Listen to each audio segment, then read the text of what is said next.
Well, the government is considering telecom industry's demand for AGR waiver. CNBC-TV18 has independently confirmed the news report. Ashmit is here with what he's picking up on this important news story. Ashmit, good morning. So clearly, this is an issue that has been agitating the telecom sector. They've raised this issue on multiple occasions, and we understand that the government is considering some form of waiver mechanism to allow that much-needed relief to the industry. Mind you, the figures in question are quite large. Vodafone Idea cumulatively is looking at something north of 80,000 crore rupees. Bharti Airtel looking at something north of 42,000 crore rupees. So clearly, there's a significant burden on the industry. The government is considering whether there is room for removal of the penalty component entirely and perhaps partially the interest component as well. That will significantly take away from this burden that is confronting the telecom sector.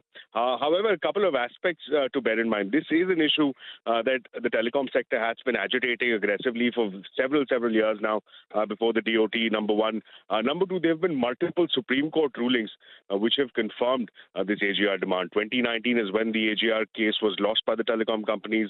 Subsequently, in 2021, their review application was dismissed, where the Supreme Court had again set aside their concerns on recomputation and had reconfirmed that AGR demand. And subsequently, more recently, in September of 2024, their curative petition had also been rejected. So there is some legal work to do, if at all there is any progress to be made on this, number one. Number two, as far as the whole issue of relinquishing of public funds is concerned, that is another issue that the government will have to consider while considering this demand by the telecom companies.